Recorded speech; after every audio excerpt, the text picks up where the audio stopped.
Dr. Juliana is amazing, and we are so excited for you to tune in with her. She is so many things to so many people, but she really has a ton of experience, decades of experience and study in sex, sexuality, relationships, and so much more. And her mission is to connect people with their essence, with their truest selves through uncovering, demystifying, and reclaiming their unique sexuality. So she is really committed to evolving sexual education so that we can all enter the final frontier of personal development through the lens of sexuality and coming home to your essence. Just love this woman, love what she's up to. Oh, she's so good. I mean, she really breaks down and defines language in a way for us to be more connected to our soul and explains agency and empowerment in a very different structure that I think is incredibly helpful. I know I walked away from this episode with so many riches, and I can't wait for the rest of you to fall in love with Dr. Juliana. You're going to love her. Welcome to the Sex Reimagined Podcast, where sex is shame-free and pleasure-forward. Let's get into the show. Welcome, Juliana. We're so happy you're with us. Thank you. I'm really excited to have this conversation with you two. Nice. So tell us a little bit. You have been in the therapy world for a very long time. You have worked with couples through and through. You have worked with individuals as well. You've worked with me in my last partnership. And it was just so helpful. I'll just say a little bit about myself here. It was so helpful for me to come to my truth, which in the end was that it was time to leave that relationship. So, as I always think, like a really good therapist isn't so much like committed to the couple staying together, but the couple actually being happy. So, I feel like you really led us through that journey, and we still have a really beautiful relationship. We still love each other so much. And so, it was a beautiful conscious uncoupling that we got to go through. And I give a lot of thanks to you for that. So thank you again. Yeah. Thank you. Thank you. And it's such an honor when somebody lets you into their life. It's truly like my favorite part of being a therapist. And it's even particularly different when it's a couple that you're working with. It's two people, and it's someone just saying, "Come on in," and it's really lovely. It's a powerful experience, and I love working with you all. Do you typically work just with couples? No, my practice is half and half. So Okay. half couples and half individuals. And then sometimes I work with in the poly community too. So sometimes it's more than two people that I work with also. Mhm. And what's a theme that you find? Mhm. The people are like, what's the painful thing that they're trying to get some resolution? I'm assuming there's more than one theme, but what are like the top couple of things people are really struggling with that they reach out for? Overall, I would say that people are drawn to be truly because of the concept of agency, even if they're not using it. And so it looks different in different relationships and in different when with an individual, but they're looking to either have the relationship or have the life that they think they want to have on their own terms when they are already have made lots of decisions that are preventing what they want to have, or they're not sure that have the skill set or the environment in which to go after what they need and what they want.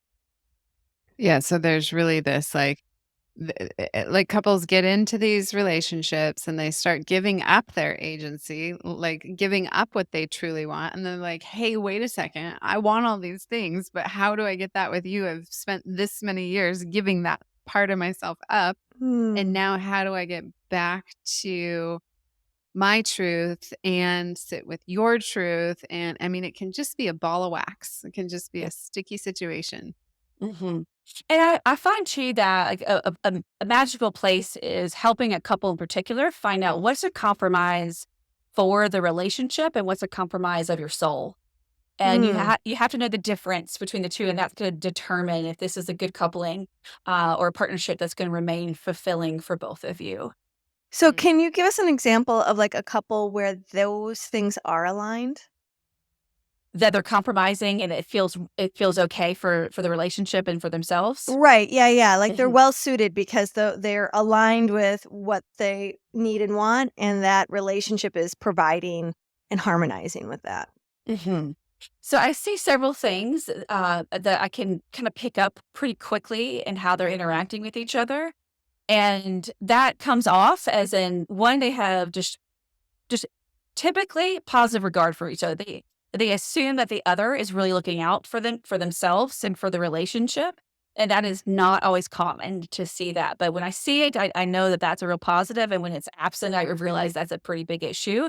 And we Okay. have to even get at that. And another thing is that I would say is that they have a team approach, that they are looking at this as like, we are going to figure this out, versus I'm right, you're wrong. This is an absolute no for me, an absolute yes for me, and I'm gonna argue this to death, as opposed to like, hey, this is a problem.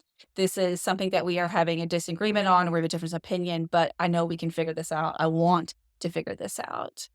A lot of times people come to, especially couples, they are well past that and they're like, I don't know if I want to compromise on this anymore. I've done so much compromising, and they've already had the experience, and that kind of nudge in them of like, this feels more like a compromise of my soul than it is for the relationship, or they've done so much compromising for the relationship that it now feels like the whole relationship is a compromise of their soul instead of a particular detail of it.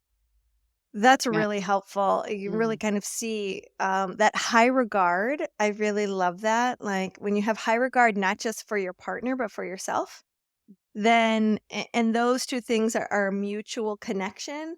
Yeah, you can see where the potential for flourishing is really alive there.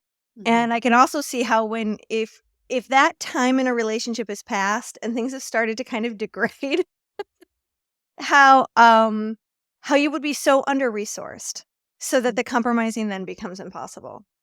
Mm-hmm. Yeah, tough. That's painful. And I'm curious how many couples come to you who are on their like last straw. They're like, let's just give it one more go. I mean, how often do you see that? And how does that feel for you when you're like, oh, Yeah, great, thanks a lot. I'll take the last straw. Could have helped you like 10 years ago a lot more, but here we right. are. Yeah. So how's that when you get one of those? I think it's how I know that I'm supposed to be doing this, because it's a joy to me no matter where they are. And there are certainly there's some couples that there's a more emotional toil on me than others, or I feel like, oh, if I could just get you all over this hump, I know that we could do this over. But it's not for me. I'm here to be a lighthouse for others. And yeah, I mean, I certainly have a group of people that come to me like, you're our last hope. It's like, Yeah, that's great. there's a pressure there. No Yeah, pressure. But Yeah. yeah, right. Or people, and the other way that I kind of advertise myself is that I'm a therapist and a coach who will give opinions. So I don't, people come to me who want my opinion, and I'm careful with that. I always ask my clients, do you want me just to witness this? Do you want my thoughts? Do you want my opinion on it? And so everyone has a choice. I don't just offer up my opinion. Um, but I know that there's a lot of weight that comes with that too. And so there's a lot of responsibility. But Mhm. again, I find it such a beautiful space, whether it's an individual or couple, someone who's saying, I want to either improve my life, improve my self-knowledge, or improve this relationship, or just see. And there's just nothing better to me than that. I will roll up my sleeves and get in the mud with you for anyone if they're trying. It's the people who Yes. aren't doing that. Not that you have to be there to be trying, but that's the part that it doesn't resonate with me. But someone, to me, if you are sitting going like, help, Mhm. I don't, I need more to another perspective. I need more skills. Then I find there always is hope in that. Hmm. I also specialize kind of like in the conscious uncoupling. I do this couples intensive that I'll work with a couple for 5 hours straight, or 2 days in a row, 5 hours straight. And we really dive in those moments. And that is powerful work. It's intense, it's longevity, there's an endurance to it, but it's also like this beautiful thing that I feel so welcomed into a relationship. And we all have things in our relationships that we wouldn't want publicized. We don't want a judgment on. Right. We all, not and everyone doesn't show up perfectly as themselves or their most perfect self. And so when someone says, okay, look at us, here we are, here we go. I think a beautiful place to begin, whether it's the last leg or the beginning. Mm. Oh, I'm so curious now. Like, I mean, obviously, it sounds like with the conscious uncoupling intensive that you offer, the aim is people want to break up, but break up with love and kindness towards each other. Mhm. Mhm. And I'm sure, like, because agency is a part of your theme, and so I'd love for you to define agency and then how you sort of bring agency into the conscious uncoupling. Mhm. So I'm going to start off actually reverse that Okay. because once I start talking about agency, I'll get sidetracked and I'll go Okay. off for 4 hours. So what I really believe is that a relationship, especially when you're thinking about an agency, that it's like a braid. So you have the one, if it's two people in the relationship, it's one part of the braid is one person, the other, and then the relationship itself has its own agency. So two individual agencies, and then you have a third. It's the same thing with your sexual connection also, but we're just speaking about the relationship in its entirety. So I want to know what each person's view is of who they are and what they're looking for in a relationship. And then I like saying that now let's put all the rules out the window of what a relationship should be. And I want to hear what you two want in your relationship and what works and what doesn't work for you two. So we always start from scratch of designing what is the relationship that you're wanting and not wanting, and define that for yourselves. And that is often met with crickets. It's either really vehemently, I want this or I don't want this. Like they know like the stuff they're just so sick of dealing with each other that those are like the hard no's. Yeah. But when I start asking them what you do want, not in the terms of the opposite, yeah, then that's kind of like, oh, well, what are my possibilities? And when I'm like, anything. Yeah. Oh, I What love that You get to create this. Like we Yes, want this to work for you. So that's what do right. you want? Yeah. Yeah, so Mhm, mhm. for our audience to just sort of consider, because most of us know what we don't want, but we have a hard time parsing out what is it that we want. So this is a really great invitation for you to start redirecting your mind to think about what you want and maybe suspend what you don't want for a moment so you can start to get clarity on what you do want, because that's a much more forward moving opportunity, right? It is. And it's all rooted in knowing who you are. You have to know who you are in order to know what you want. And you don't do the opposite, which is make the list just say in the affirmative, but it's really the whole list of what you don't want. Like it Mhm. really needs to be the thing that works for you. That like, for instance, I'll ask people about what they want in conflict. Conflict is going to be a part of a relationship. So how do you thrive best? Partnered with somebody non-reactive or very questioning? Do you need a lot of time to process your thoughts? Or you're a quick processor and it's going to drive you nuts to partner with somebody who can't do it right away? Those kinds of things. And just think of your preferences. But again, everything's on the assumption that you actually know who you are. Instead of, and that can go awry too. So if you really don't know who you are, then your preferences and your wants aren't going to actually be well suited for you. And so Mm. what do you do with couples then when they're coming in? They've been married since they were 22 and they've had 4 kids and a whole lifetime, and now they're 42 or 52 and they're different people Mhm. than they were when they got together, yet they're still expecting each other to be that person, and they don't even know who they are, and they definitely have lost their agency just for themselves, much less Mhm. for the partnership. So you do sometimes then you'll work with one of them individually a little bit and the other one individually, kind of weave that whole thing back and forth a bit. So how do you guide them then individually? Mhm. And it depends. Again, like what you're saying, like there's so many nuances of how relationships come to me. I certainly do get a lot of long-term relationships that are like, we don't even know who we are. Like it is in every role. And I've actually found parenthood is almost the antithesis of agency in a lot of ways. There's so many rules that come Uh-huh. in our society about being a parent, that typically happens. And so we really do an assessment. Again, we start with who are you individually? Who are you? What worked back then? What drew you to each other? And I like to make sure, is it essence based? Were you drawn to each other's essences, which is pretty stable over time? Or was it circumstances and context that actually partnered you at that time period and then you just committed and you're in? If people partnered because their essences made sense, then that was a lot easier of a path for us to get to.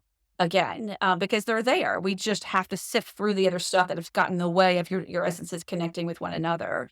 And if the essences either weren't known at the time or context was it, then we have to just see, does it still work and does it make sense? And sometimes people are out of touch with the essence of who they are. So we get in touch with it and then we see.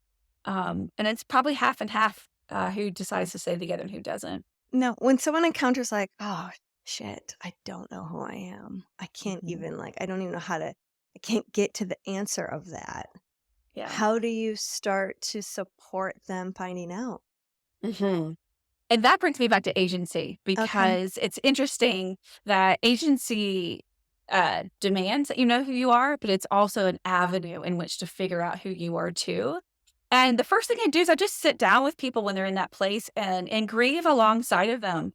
Our society doesn't do a lot of supporting of giving you time to self-reflect.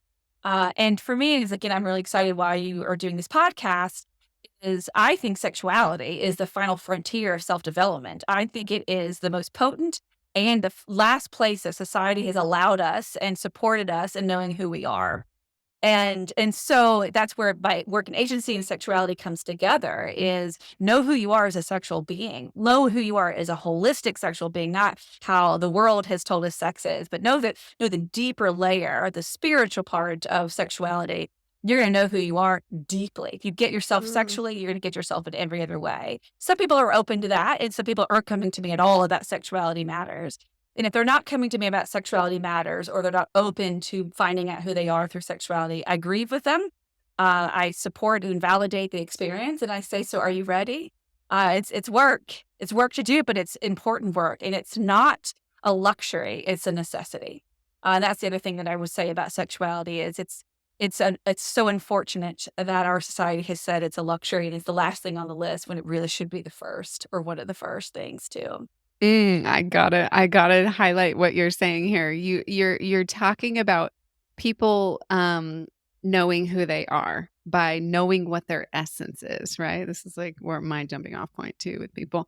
And in Chinese medicine, essence is Jing Qi, and Jing Qi is sexual energy. So then you're looping it around and you're saying, okay, when you truly know yourself at that deeper, holistic, spiritual, sexual level, then you know your essence. And from that place, you can walk that path of agency.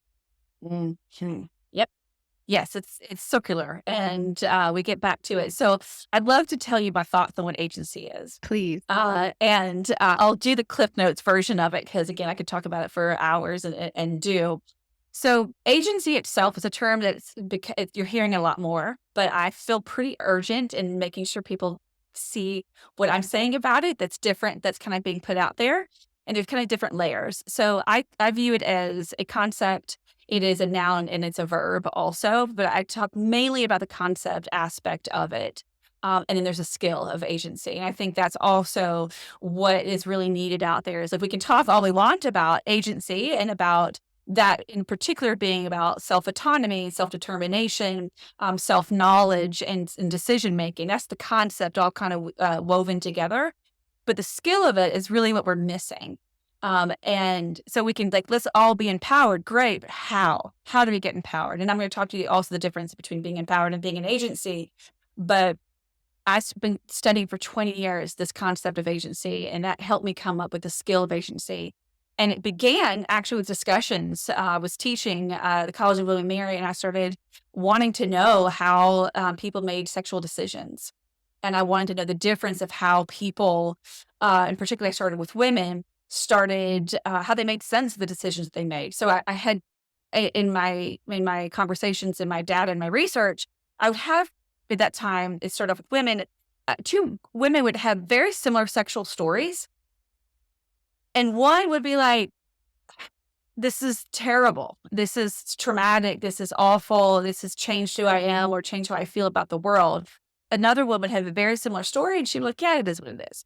You know, like, it's fine. I've learned, not that again, or like, that was wonderful. And I couldn't figure out what was the difference, but I knew that was critical And I asked things, I thought it was sex education or religion or family of origin. But every time I got close, some other story would come up and that wasn't it. And so until I started asking about choice. And I got kind of set on consent, but consent and either had lots of stories of people talking about, I consented to. I did not feel this was assault or lack of consent, but I still didn't feel good about it. And I started paying attention to phrasing like, where was I in this? Or I just let this happen to me. Like, where was my voice? And the next thing I knew, I was just in the middle of doing this, and I had never actively put myself in that situation. And that really rung a bell for me. So then I started really asking about that. And from when I started asking the right questions, then I started developing this theory and this skill of agency. It is going to sound so simple that you're going to think, how did she spend 20 years doing this? But I'm telling you, it is so much more complicated once I tell you the 5 steps. So there's 5 steps of the skill of agency, and then there's 4 things I add to this. The first step is that there's a decision to be made. The second is that you feel good about your decision-making skills and that you feel like you can make a decision that is going to be in alignment with your purpose and intention. The third is that you make the decision actively. It is a concrete decision that you make. The fourth is that you live with the intended and unintended consequences of those decisions. That's typically where people meet me as a therapist and a coach. They come to me when things have gone to shit. Or there's been unintended consequences, typically negative, although there's unintended positive things that come from our decisions too. Typically people come to me there, or they come to me on the 5th step, which is they make meaning of it.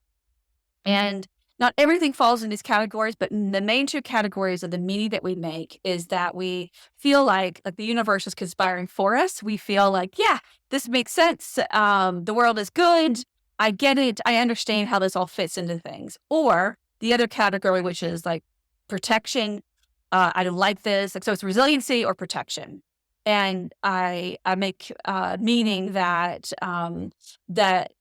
I can't stand men, or I'm never going to make a decision again, or I'm terrible. I can't ever pick the right person. Those kinds of statements fall into the protection category. So those are the 5 steps of it.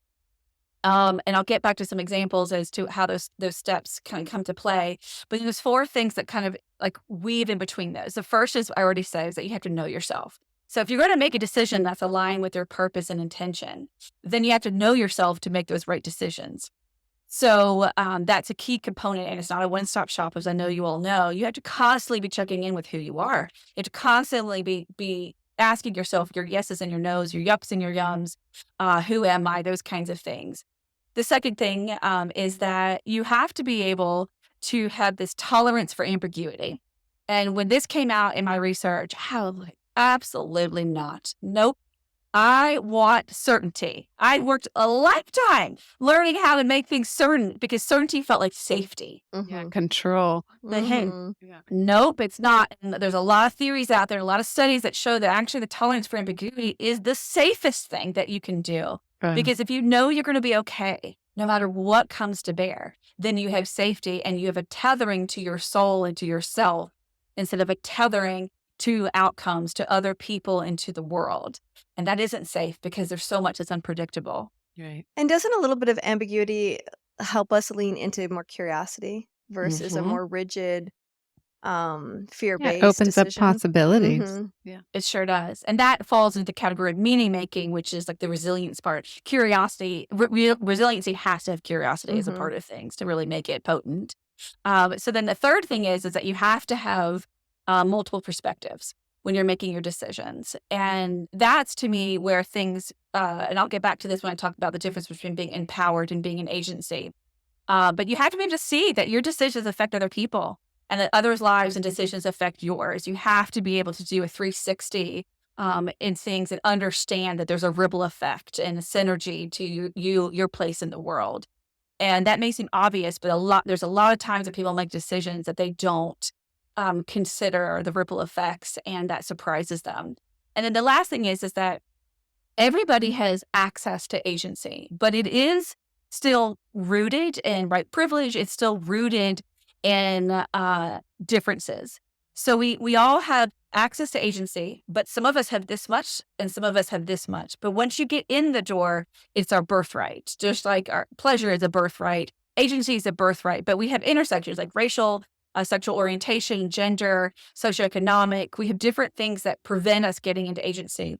And it's important to acknowledge that, because if you can get through that, if you acknowledge the intersections for your life or for others, then instead of it feeling something that you can't obtain or others have more than you, then you get through it and the world is there for you. So have hope and push through the intersections that may be preventing you.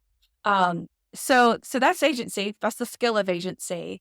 And once people start working with it, I feel like it's like I give people like a brick of clay, and it looks like, yeah, okay, I get it. It's just a brick of clay. All right. But you start working with it. You start putting up ideas or examples in your life where you've had things happen, and you look at where in those 5 steps were you activated and where were you not activated. You can see a lot of differences. A lot of patterns start showing up in your life of where you need to be showing up. Like, people realize that they actually been making decisions by committee forever, or the big things in their life. They call 4 people. Like, what do you think? And that's different than multiple perspective. That means that you're afraid to actually do it. Or you find patterns that you didn't really actively put your voice in it. You're in that line of like, where was I? Inside, I wanted to ask this question, or I needed more time, or I didn't want to do this, but I just went along with it. And you start seeing those things in your life, and then you start seeing how they add up to meaning making. And it all cycles back for one another. And when somebody gets agency and it clicks, they are forever changed. And that, I would say, is the most exciting thing for me too, is like, you can't ever unknow agency once you learn it and you start practicing it and you start seeing the filter of it. Put that inside of sexuality, then it is the most complicated place in your life and in your persona to have agency. You get it in your sexual life, although I think everything is your sexual life, but we'll just say in the sexual connections in your life, you will get it in everywhere. It changes your career. It changes your other relationships, your family. It changes how you interact in the world, and you want it. You want more agency, and you start looking at the relationships that support you having agency and the relationships that prevent you from having agency. And you will stop having relationships that prevent your agency also. So we know, Leah and I know why having agency in your sexuality transmits to every other sector in your life, but tell us why, in your opinion. I mean, some of it's because what we already talked about, that I think it's the essence of you. So if your essence feels supported and able to shine through your sexuality, then your agency is going to be just catapulted into other aspects of it. But I also think too, sexuality has so many shoulds attached to it, so many rules attached to it, so many things that other people have told you is right or wrong. It's so rare. I'm sure with you all's work too. No one comes to me and is like, I have the right sexuality. Everyone thinks they have the wrong sexuality until you put it in the context of agency, which is, there's no right or wrong. You understand it's just you, and your responsibility in your sexuality is to figure out what are your yeses and nos and your wants, and your yucks and your yums. And that's a big responsibility to have. And to sift through old messaging and to sift through interacting with other people and their sexual agency, it's just a lot more complicated than most areas of our life. As I hear you describe these steps and this idea of agency and its connection to essence, I can't help but like review my life, like kind of look back on the evolution of my sexual unfolding and the places where there have been stops. And the revelations of when I realized that maybe I didn't know who I was and how scary that was, because I really thought I did. But once I realized that I was actually wearing masks to pretend I knew who I was, and what that looked like for my life was that I was basically trying on other people's beliefs and other people's way of exploring their sexuality, and I was just trying to see if it would work for me. And it was only until I could see the things that weren't working for me that I got to understand a little bit more about, okay, I was just going with the flow, but it really wasn't working. I didn't know how to stop. Or then the relationships got really complicated and it became harder to unpack them and to step away because so many things were woven so tight together that leaving was hard and confusing, right? And so yeah, I'm just sort of sitting here taking all of that in and just sort of watching my life as a movie as it's played out, and then like taking inventory of where am I at now and feeling so much more alignment to the agency that you're speaking about, but also noticing how even though I have relationships that I'm no longer sexual with, but they're still close relationships, professional relationships, and noticing where the incongruency is. And now realizing that a part of maybe my place in agency is my new understanding about boundaries and my responsibility for my own boundaries. That placing boundaries out here and going, I need you to hold these boundaries for me, is not working. I actually have to hold the boundaries for myself and then make the decision, okay, is this still working for me or not? This person's actions still has a lot of impact, and it's a kind of impact I'm really sick of. So, here we go. And here's the rub, right? Because there's so much love that's still present that feels really deep and important. Yet other things are really looking like, I think I need to set this down. And deciding, when you're ready, right? I've always had this feeling that you're not ready until you wake up that day and it's like in your system and you can't, it's like everything else before that moment is a tug of war. And so I don't know what kind of insight you have on that, but I would love a little bit of wisdom if anything is percolating. Yes. So the first thing that came to me too is that when you're talking about looking at the movie script, this course that I do reveal that's rooted in agency, the first thing we do is a timeline. So we do exactly what you're talking about. You said that you were looking and everything. It's such an important part to do a macro and a micro look at things. So I just visually loved you speaking to that. About what do you do when you had the assessment, the internal assessment that something is off or that something needs to change? And how do you have that conversation with yourself? And how do you have that conversation with somebody else too? It's difficult when you're asking for something to change. And that's again why I find agency to be such a superpower, because it's relational and it's asking someone to be, you're inviting somebody into your space, into what your needs and what your wants are. And you're saying, I'm including you in this. I want to partner with you in this decision and co-creating this relationship with you. I need you to have yours. You need to have your agency as a part of this too. And some people are open to that and some people aren't. And to me, that's the difference. I mean, there are some times that this needs to end and it's not even a negotiation or a discussion, but there's other times that you'd like to see, can we transform together? Can we evolve in our relationship together as I've gotten to know this part of myself?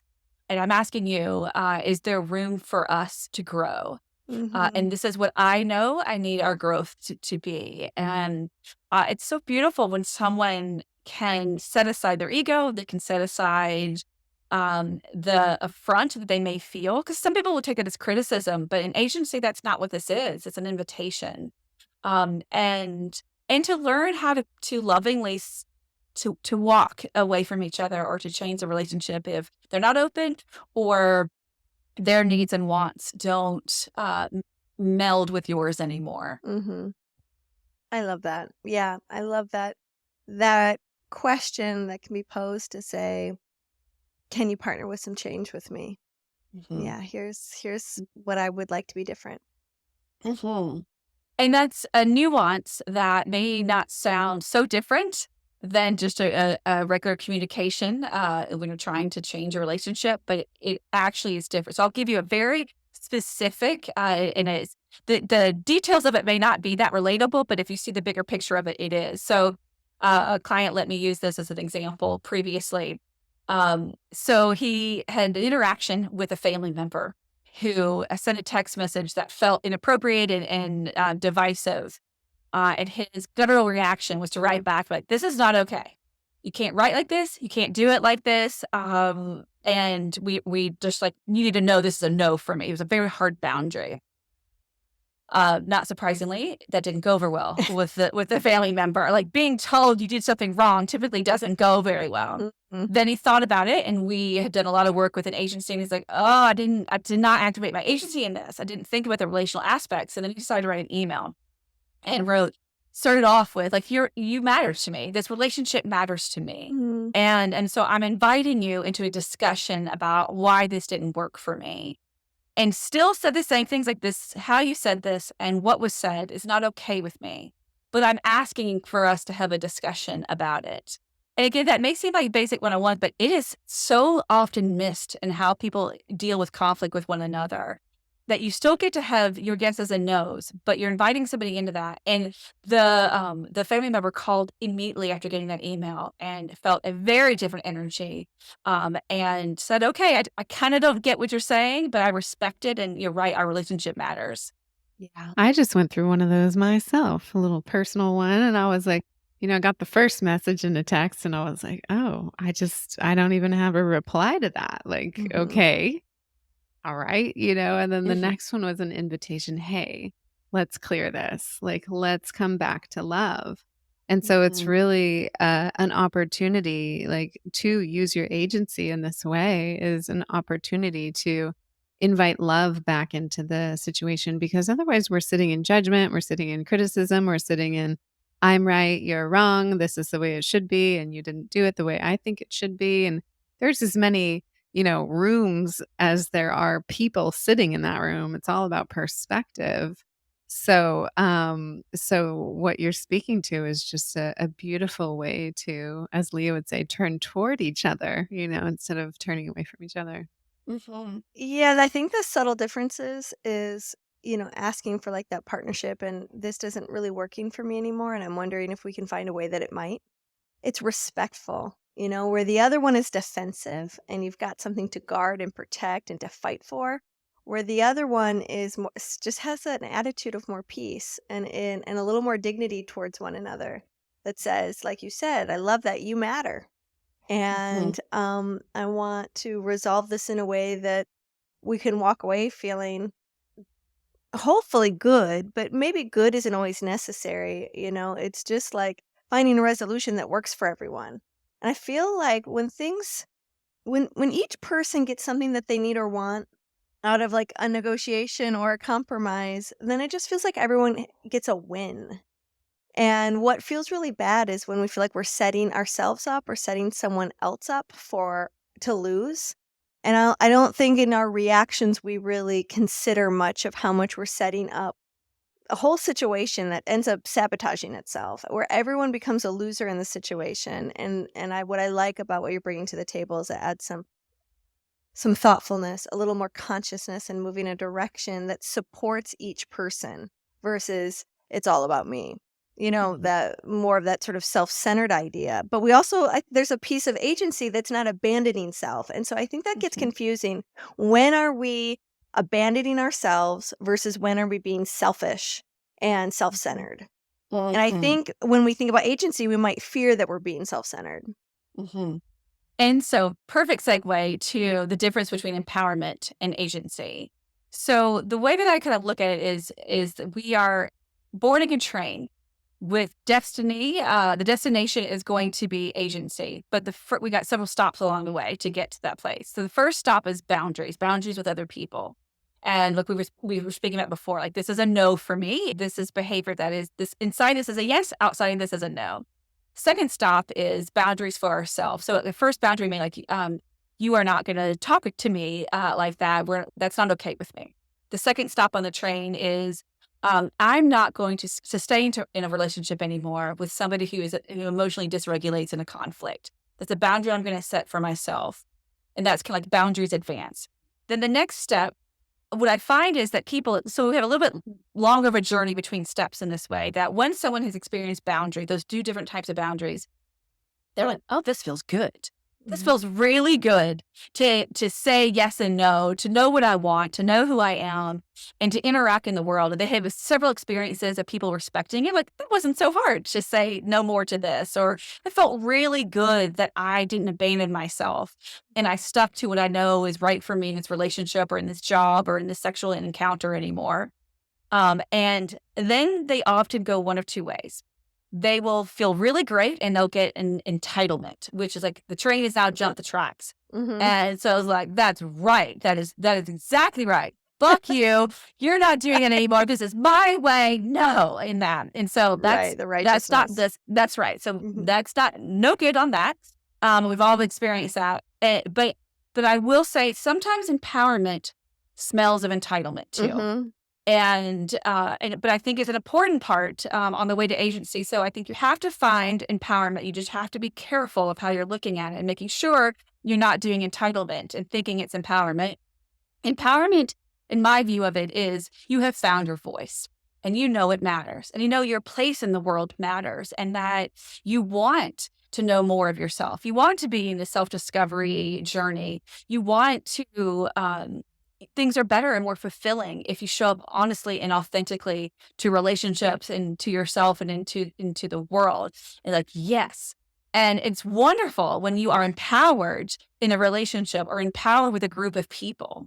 And especially like in a political or social justice or in a group. But empowerment is individual. Agency is relational. And so the trouble that I have sometimes with the empowerment movement is that it works when we are empowered like-mindedly with the same needs and wants. But individually, inevitably, we are going to have different needs. So then we're empowered, but we're like side-eye empowered to each other in that. Mhm. So then what do we do? And I work with organizations with this and about how do you have an organization or social justice movement and agency versus being empowered. But I'll talk more specifically about relationships. This plays out between two people too in a relationship. We're all empowered. That's when you start having the lack of team approach. Empowerment is like me want, I need. Right. Power This grabs. is right. That's right. So when I can introduce and move us off the train of empowerment and into agency and start looking at the relational aspects, then if you go back to thinking of the skills, like the multiple perspectives part that I talked about was weaving throughout it, that's where it changes. And to me, that is what needs to happen in this world. That's what we're seeing with the Me Too movement, with Black Lives Matter, with everything that's happening in our world. Empowerment in those movements is going to have a ceiling effect, but agency opens it up in a funnel. And so same thing happens in a relationship. You cannot abandon yourself and be an agency. You cannot. You also cannot be insulated. You have to think of others and think how it's affecting others and find that balance case by case. And I'll tell you, when you meet somebody who is in agency, what they will say, what people would describe them as, is they're comfortable in their own skin. You trust them because you know where you stand with them, and you feel safe around them because they aren't threatening or oppressing or marginalizing other people, but they also don't abandon themselves in the process too. Mhm. Yes, and they're connected to essence. And I think that there's a place in empowerment where we lose essence because we get a little power crazy. And then feels like there's a threat, someone's going to take ours, and then that threat we want to take theirs, and it's so unconscious. And would you say that that's true? I would. I think Mhm. empowerment feels that there's a them and us, Mhm. and agency is a both and. Yeah, I like Yeah. that. It's like seems like there's a place in agency that I think the thing that has felt unsettling for me sort of in that whole empowerment piece is there's a separation, right? There is an us and a them. And it sounds like with agency, there is more of a non-separation. There's cooperation. And so where does essence with empowerment, at what point does the essence leave empowerment? Or is there not essence connected to the empowerment? I think that your essence is attached in empowerment through finding out that your voice matters. Okay.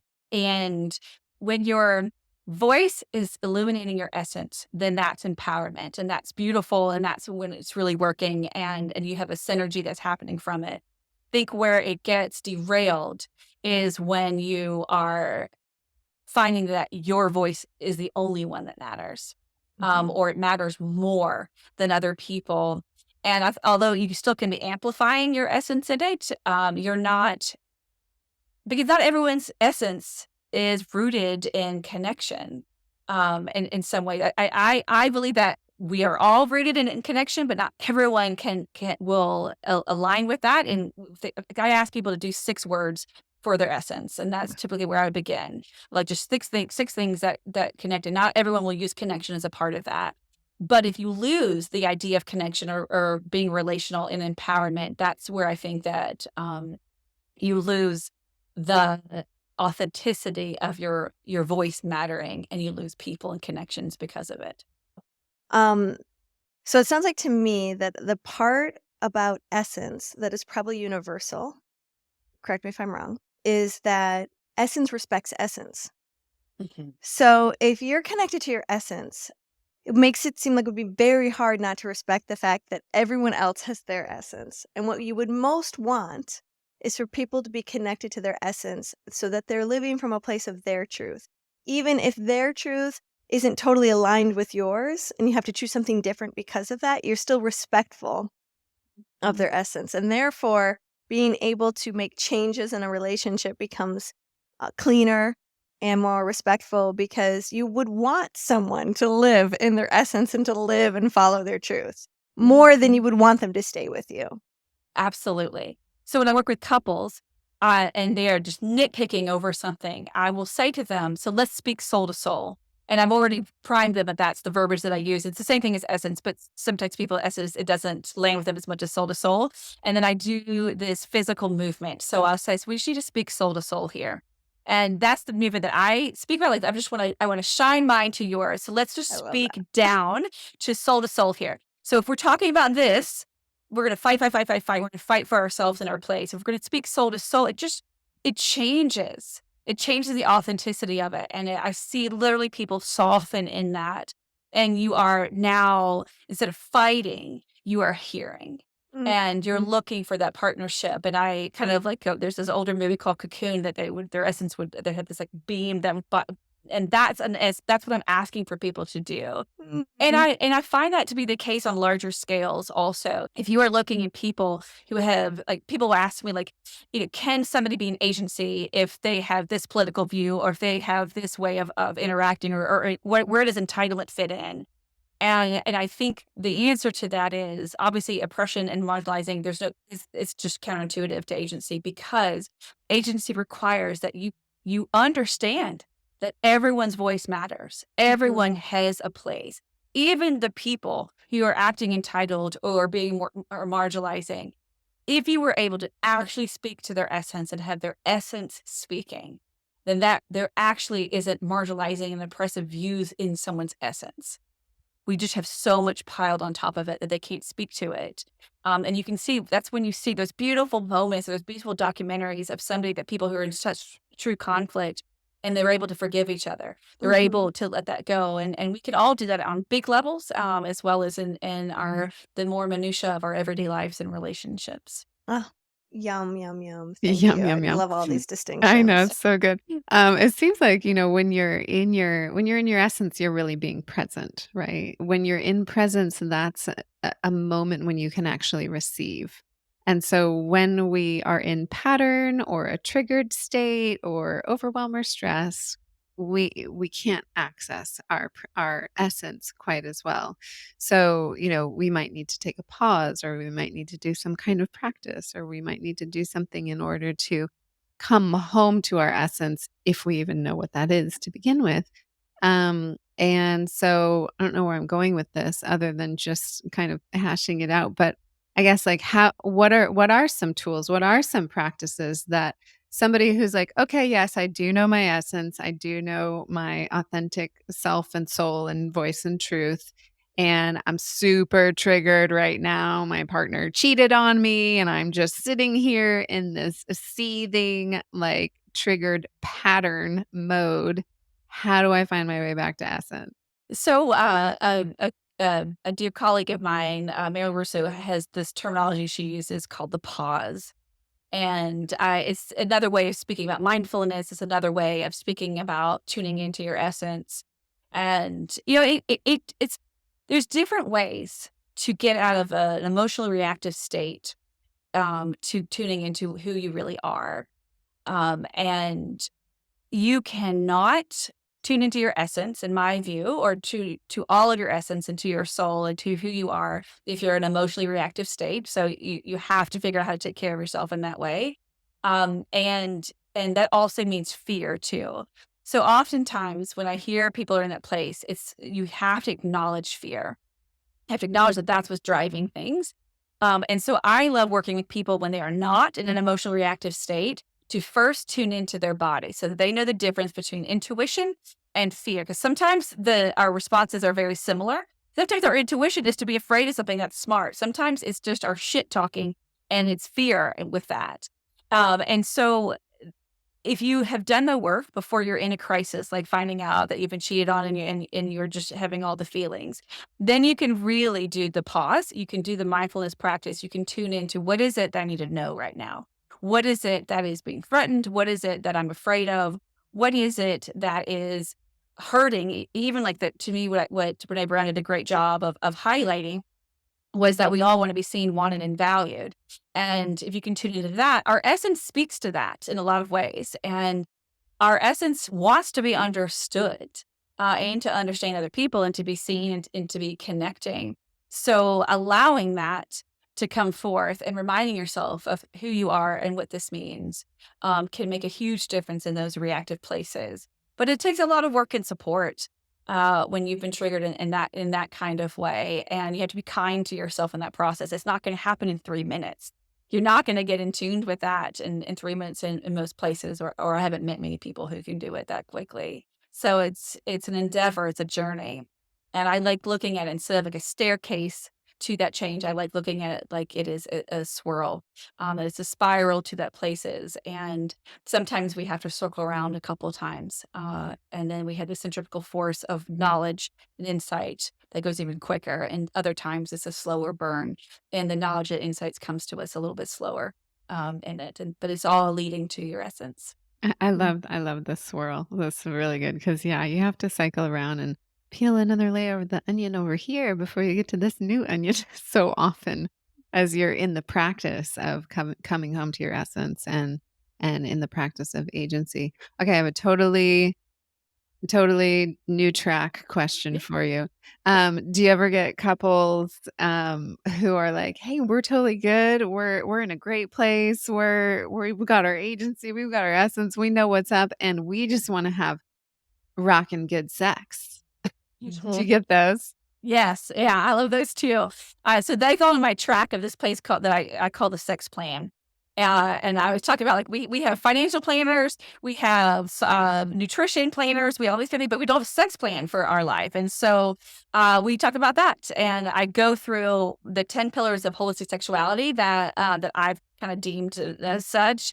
And we start doing what your wants and your needs are. And to me, it's kind of like the motion is this. If this is the soul to soul, this is like when we get to talk about where we are. I actually have quite a few couples that come to me. Like, we just want things to be different. We want other ideas. We want to know, like, we've watched you and we believe you that our sex life really matters and it's been a good sex life, but can it matter more? And what more can it do? Like, if we heighten it to those kinds of things. And that is so much fun because that is the spirit of curiosity. And when you can be like a pioneer of curiosity in your sexual life, then there's just so many possibilities. And I love it when a couple or a person, I work with individuals too on this too. I love it when they can buy into the belief that finding out that something's a no or a yuck to you is just as exciting as finding out the yes and the youngs. That's rich playing ground also. Yeah, and to also trust, like I'm discovering in my life right now, and I've been in the sex industry for 20 years, and although my education and then my facilitation has been sort of centered in the tantra realm, and as I'm starting to sort of expand and get more curious and more curious and more curious, things that I thought were a total yuck are now starting to turn into a yum. And so realizing and being malleable enough to check in every decade at least and see is that still true? Because I am so delighted and excited to have things to change my mind about things. And it's like liberation to be able to flip the switch and find out, actually, I think I'm going to shine some light over here and have some more fun and to see that the menu can continue to broaden And sex, if you can be a geek about sex, like, it hasn't gotten boring yet. Like, really, 23 years later, I'm just as fascinated, and that is so exciting. I feel so grateful to be on this Sex Reimagined quest and to keep on looking under and behind and above to see what morsel is there just waiting to be yummed. There's it's an endless, bottomless pit and well to dig into and dive into and explore within yourself. So, Juliana, tell us about your program. Tell us about your course. Tell us about how Yeah, people the can work with revealed you. life. Yes. Yes, yeah. So I have a bunch of workshops and a bunch of courses underneath this platform called the Revealed Life. And it's based on a course that I've been doing for 20 years. And it's a view of your sexual story that is actually the lens of your self-discovery through sexuality. It's rooted in agency. And it's 10 to 12 sessions, and it's either done weekly or it's done over once a month. And I've been teaching it for many, many years, and I now have it other facilitators in 8 countries that are teaching it in their languages and in Great. their cultures, and it's Cool. about to be 11. And it's so exciting how it's translating. And we know that sexuality is one of the few things we all have in common. So it's so beautiful to see it really hitting lots of different non-binary, transgender communities also in other countries that it's happening. And I've already mentioned the sex plan that I have that is a version that's typically for couples to go through, that you're looking at creating a sexual life that's built for you and what you all want it to be. And the Revealed community, of which both of those are based under, although I have others too, but it's really based in the concept of diversity and inclusion, that we all should have access to understanding ourselves through our sexuality, defining it on our own, that there's no rules, there's no right or wrong. But the invitation is, come sit next to me while I'm figuring out my path. And we're going to learn from each other. Sometimes we learn the best around people that have something very different from us. And sometimes we feel we learn a lot through learning in commonality, and the Revealed community invites all of that. And so again, we have all genders, we have all different mindsets, all different backgrounds. And what we have in common is that we want to feel safe to discover what we want for ourselves, and that we all have this stirring and knowing that we were taught the wrong thing about what sexuality is. And so we need a space that is judgment-free, but potent. And because we know, and as I said earlier, that our society doesn't support us in having sexuality be a top priority in our life, the Revealed community is a place where it is a priority. Because life can get in the way, and sexual exploration and sexuality exploration can get very quickly on the bottom of the list until it's a problem. And the Revealed Life community is about, let's get it before it's a problem also. And let's heal, and let's get excited, and let's talk about it, and let's talk about it in an evolved way. So that's where you find me a lot of the times. And then my newsletter and social media are the best way to get information about what I'm thinking and what I'm doing. And where And do you so- hang out on social media? What's your favorite platform? Oh, well, favorite. I am. I would have said Instagram probably like 4 or 5 months ago, but with everything changing, it's probably more TikTok, where I'm spending a lot more time, and I'm just trying to find my way there. It has been a very different platform for me to find my way, but I'm liking it. And I would say by the time this airs, I'll probably be very, very consistent on TikTok. And then my newsletter, I do a lot in my newsletter that I don't put out on social media too. A lot of writing, a lot of thinking, a lot of reviews of books and reviews of movies and TV shows and things that great. are happening. And I reveal a lot more of my personal life and how I got into this and what's happening in my world there too. And so people can sign up for your newsletter on your website, which is Dr.Juliana with one N. okay, perfect. And I understand you have 2 books. Is that true? I'm writing 2 books. Oh, okay. You're writing 2 Yes. books. Yeah. Right now. And it's Revealed, and then Revealed, Agency Revealed. So Revealed is really based on the course, but I'm writing about client stories and personal stories. And Agency Revealed is explaining all the things that I just talked about agency, but in an expanded way too. Oh, I can't Awesome. wait So we to look read forward both to of that. those. Yeah. Yeah. Thank you. Mhm. Well, thank you so much. This has been so Thank you. illuminating and so appreciate the work that you're doing out there in the world. We need it so much. And thanks for being an ally in that way. Oh, Yeah. thank you. Such a Likewise. pleasure to see you and to sit with you again. Yeah. And thank you for just sharing so much wisdom with us today. Oh, thank you. And so good to see you again, Willow. I've missed you. And I'm really proud of the work you all are doing. It's important, and you're doing really valuable things in the world. I'm excited for your podcast to be out there. Thank you. Love, love, love. Ciao, everyone. Now, our favorite part, the dish. Dishy dish, dish, dish, dish. Dr. Juliana. She's is a such dish. Not only is she super rad, but she's hot too, right? Yeah, she is. And did you not love if you didn't watch this on YouTube, you may just want to So you tune can see in her really wallpaper. quick because her wallpaper is fucking badass. Yeah. Those lips and the I sweater know. she was wearing. I mean, can we just have a minute of adoration because She's too so cute for cute. words. She's just I want to go know. shopping Well, in her it's closet. true. Every time I see her, she's got some cute. You would love her. Little polka dots and little ruffles and all the things. She's always looking fly. Yeah. And she's just fucking hyper intelligent. She's so smart. She's studied, and she really she might be a 4 on the Enneagram too. She just really wants Oh, is that to right? understand. I don't know. I just think her level of understanding of what she teaches and what she and the way that she understands her clients and really sees where they at is just it's candy. It's so powerful. Yeah, she's got the head of a researcher and the Yeah. heart of a teacher, and I'm a big fan of that combo. It really does speak to That's how you are. my questioner on the inside. Yeah, that's totally my zone of happiness. And I had some really beautiful takeaways. I really loved this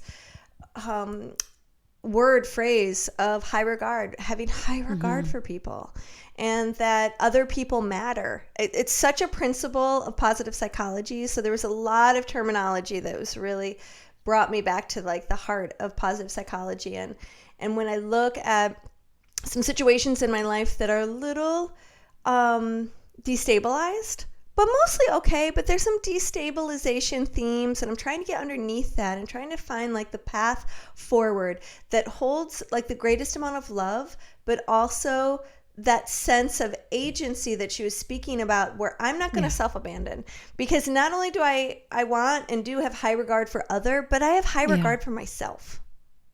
And so this piece about asking for change, and it doesn't mean that change will be possible, because in the high regard of other, they may not be able to make the request to change or negotiate a change that would work for both parties. But, and in my heart, that's really okay. But the asking for change, and to do it from a place of respect and dignity and high regard and love and friendship, and also knowing that the consequence of a change not being possible still requires a change from me to take care of me. And that might mean the consequence is changing the situation, which means me stepping out. And that takes courage, and it takes self-respect, and it's feels really healthy, but not without its challenges, but there's something about the spirit of it that just feels generous and clean. Yeah, and when you have access to your truest self, to your essence, as she calls it, to your soul is another word she used, then it's much easier to navigate that request for change. And if that change isn't available for the other person, then knowing that your essence is okay, well, I can't stand by and take this kind of treatment, or this, the way this relationship is going just isn't nourishing for me anymore. Yeah, like the current setup won't work. And so if there's not flexibility in the setup, um, I'm gonna leave the Yeah. setup. Yeah. Exactly. Uh, Yeah. So I get it. Like if that can't be changed, if there's no mutability, if there's yeah. no Then, yeah, flexibility you just here, got to exit stage left. then I No know where I matter, go. Yeah, yeah, then my no path matter how forward is hard it clear. is or how much Yeah. history or all of that, it's because we all go through these deep interpersonal transformations in our journey in our life, especially as women. We're going to go through them physiologically as well, and the stage that Leah and I are in is like, now's the time. We're in our early 40s, so it's like now's the time for us to really be paying attention to these particular relationships that we need to either request change or step away from them, because once we do go through peri and post menopause, we're not going to have the same Other doors capacity open. that we have now to endure. True. Yeah. Yeah. Something else that really spoke to me was like the place in empowerment that turns to shadow. She didn't use the word shadow at all, but it was sort of the word that kept on kind of coming up in my awareness, is like that place when when the empowerment culture or the empowerment community or that part of you that takes your empowerment so fucking seriously that you become entitled and self-righteous about it, then no longer is it about agency, because that's power over. And what that leans into is us feeling like we have to defend and protect our power as if it's something that can be taken away. Or we grasp for power from other people, trying to take power away from them. And the way that ends up looking, like we've been seeing it in our culture with cancel culture, the self-righteousness, the entitlement, the power over.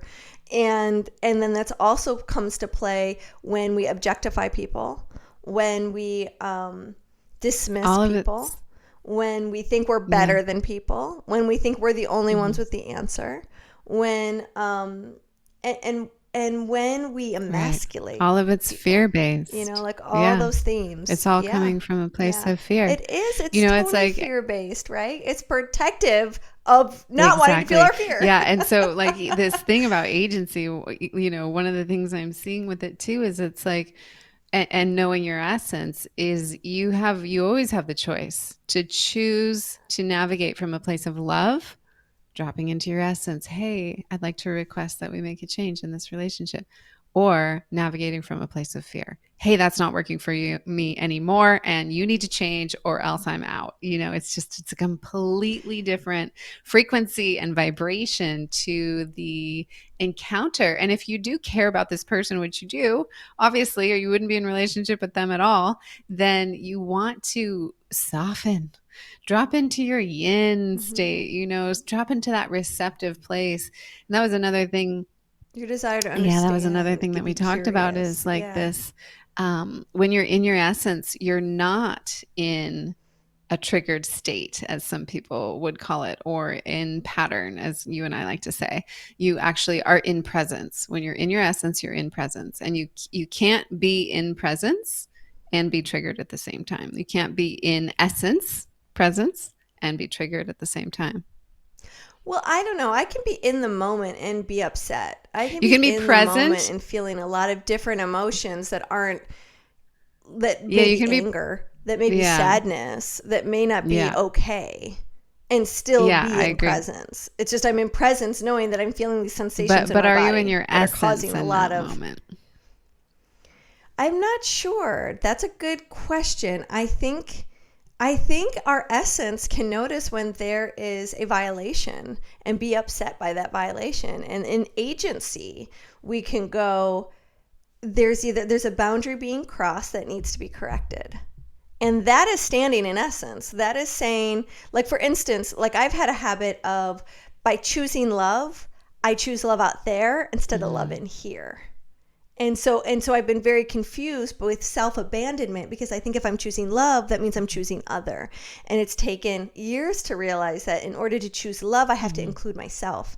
I'm a part of that bubble in that matrix. It's not just other, it's other and I. And it's actually choosing more non-separation. But that doesn't mean that one has to make some hard decisions. And so I think sometimes when we're in essence, we're actually having to Very make hard. decisions. That is scary because we might think we're not choosing love when in fact we're choosing the highest love. And so, yeah, I guess I'm not sure that I totally am in line with that question. So I think it's something for everyone to explore too. It's like, yeah, we can be present in our triggered state for sure, but are we truly in essence? Because if we're triggered, if we're pulled off base, if we're lost in our protective pattern, then we can't necessarily lost connection to our essence, because whatever it is that's pulling us off of our center is actually not us. Like it's someone else's desires, someone else's resentment. It's maybe our own limiting beliefs, our own resentment based on something that happened when we were 5, whatever it is. And so I do think that in that moment we are not in the essence presence. That's what I guess I think there's a little bit of a gray area there, because sometimes as we lean into like going, okay, something's not right because I'm feeling sensation that does not feel good, right? It's a little taking me out of, let's say, core, if we're going to use another word for essence. It's like I'm feeling dysregulated. Then I think in that dysregulation, we're not in tune to essence. But what we're noticing is that something is disturbing our essence, and it's causing us to kind of go sideways. And so that dysregulation is a really good ding, ding, ding signal to go, okay, I need to pause. I need to take some inventory. I need to notice what isn't feeling good. I need to question that. And I need to see, instead of judging it, can I get curious about it? And that curiosity will often lead us back to essence. But if we get stuck in the judgment, and oftentimes I know my judgment, especially when I'm upset, starts to come off as righteousness. And then I start to look for all the proof that I'm right. And I go through the history of all the... You have trespassed against me, and I will count the times. And then this is why I'm upset, and then I can kind of validate it. And you could sit with me, and there's just no way you could convince me otherwise, because I've got proof, motherfucker.